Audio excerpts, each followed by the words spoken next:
Yankees have won 7 out of their last 8 games. Can't you guys just enjoy the process and just enjoy, what's going? We all know, like I told you yesterday, Seattle's in the mix. We all know who the Red Sox are playing. We know that the Yankees are going to have to step up. They need to win 2 out of 3 in this series. And you know what? Give them credit for fighting all the way back to get it to 5-5. I'll give the offense credit, yes. I do, and that offense was not built around home runs by Stanton and Judge. No. Or home runs by Gleyber Torres. It was small ball. It was small if you ball. will. So, I don't know what to tell you guys. I mean, these are going to happen. This is what this whole final week is about in baseball, especially when they added the wild cards. And I think it's fascinating. I think it's great. I think you're hanging on every pitch.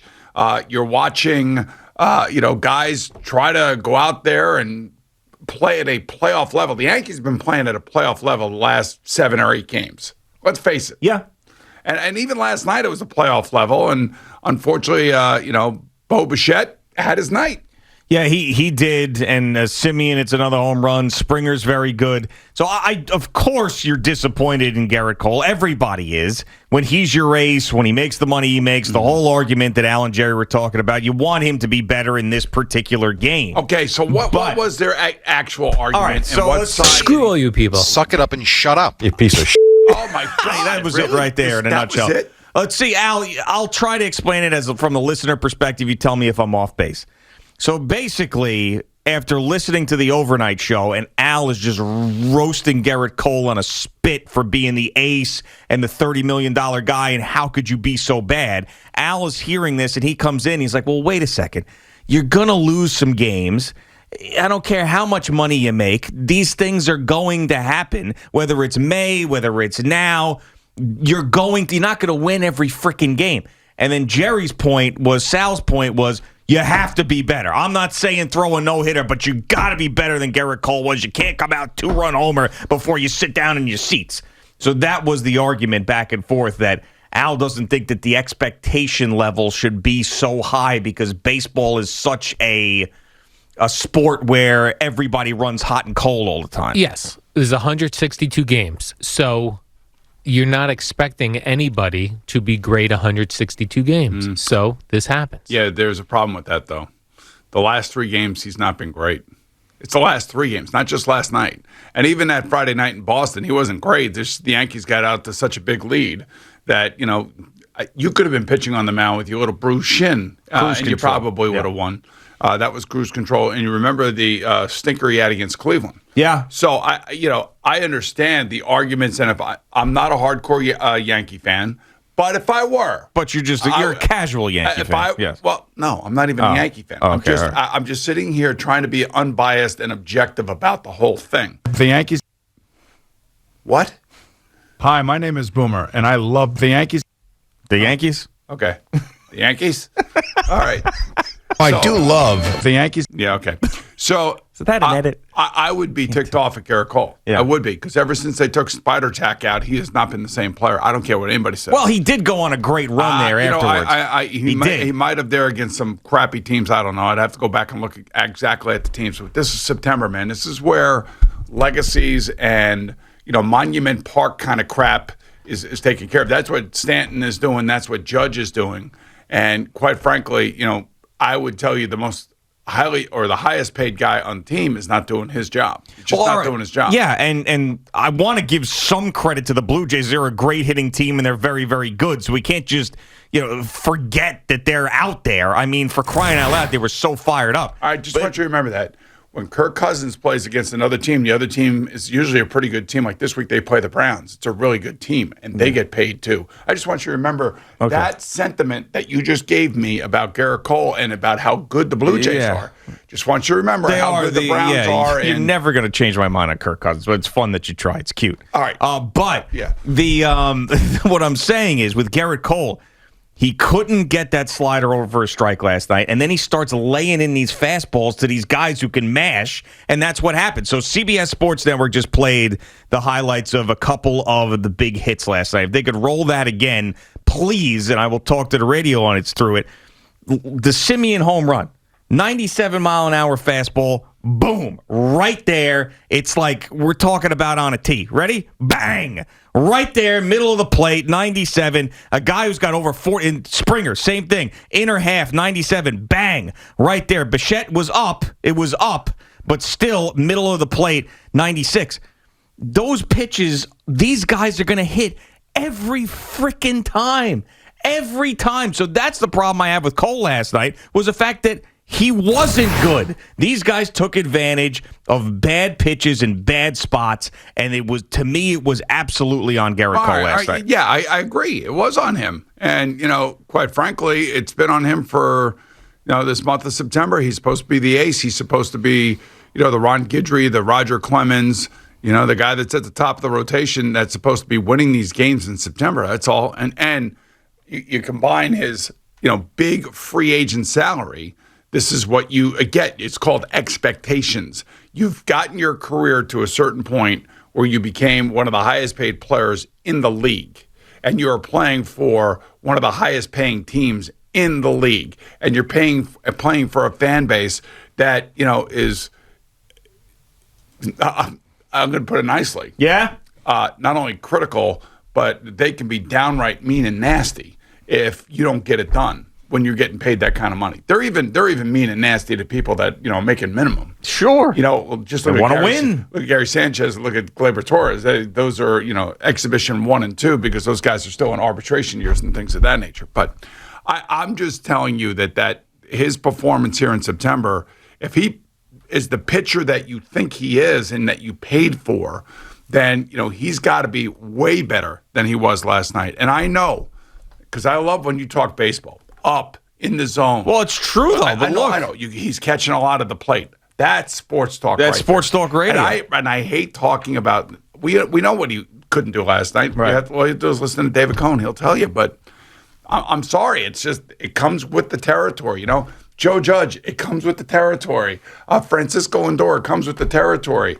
Carmelo Anthony. It comes with the territory. Me, when I was here, it comes with the territory. There are expectations, and if you don't live up to them, you're going to hear it. That's all there is to it, and I don't blame Sal, and I don't blame any Yankee fan that would be concerned about Garrett Cole's last 3 performances. And here's another problem with expectations and what you thought Garrett Cole was. Remember 2019 Garrett Cole, the last time that he wasn't a Yankee? How good he was down the stretch. I remember he had that scoreless inning streak. He was ticked off out in the bullpen because but that was in the playoffs and then the whatever that was, Game 7 of the World Series, I guess. Yeah. But I'm talking about the end of the regular season where he was mowing everybody down. He had the scoreless inning streak, and he carried that over into the postseason, and he was dominating. Spider tag. Yeah, I know. Spider tag. Which is an interesting thought. So now the Yankees paid for a pitcher that, he's had a good season. He's I would say. He's up for the Cy Young. Let's not forget that. He's not going to. But he's still probably going to finish second. I'll give him a B+ for a season right now, B+. But the way that this is ending really has put in a sour taste. He may end up having to pitch against the Rays. If not, then he's going to be opening the wild card either at home or somewhere on the road. I mean, the Mariners are coming, man. Yeah, Mariners baseball. Can't stop it. Yeah. They haven't lost. Yeah, I mean, this is great. I think it's great. Yeah, I mean, you're still 2 in the loss. It's a game and a half, but it's 2 in the loss. Well, from it's the Mariners. 1 on the Red Sox and it's 2 on the Blue Jays. Yeah, but you just mentioned the Mariners and how they were coming. That's why the Yankees have got to win tonight. They have to win tonight. I told you when this thing started, they have to. Yet they don't have. They'd still be able. It's not. They don't have to. They need to win 2 out of 3 in this series, and I said 2 out of 3 in the next series, and they'd be fine. And they'll host a wild card on Tuesday. That's what I said. I'm sticking to it, and I'm not changing my mind. Have to. The Rays. The Rays, by the way, another important thing that happened last night. They locked up home field, so they technically don't have anything to play for. Yeah, how many guys did they got on the team? I mean, they're gonna end up playing guys. I mean, I could see them resting their rotation to a certain extent. Well, that's important, isn't it? I guess it is.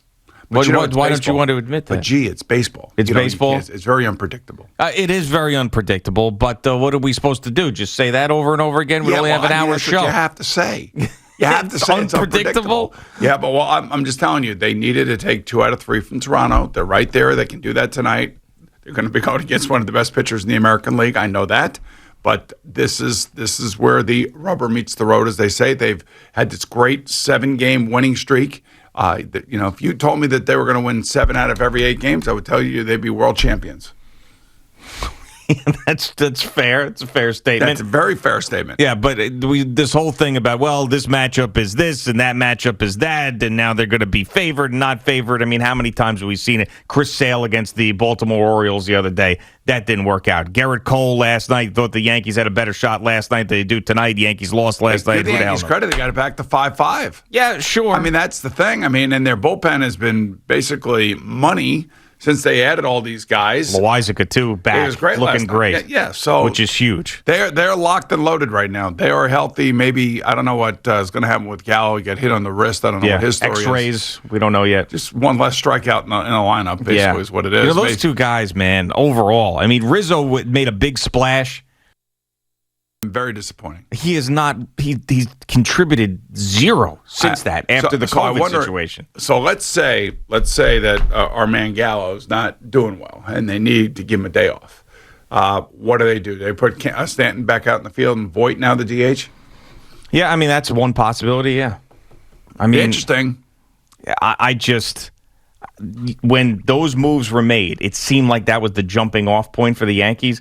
But really, it's not those guys who are carrying the Yankees. They haven't been really a factor offensively at all. But the other guys in the lineup, you could say maybe there's a benefit because they're in the lineup.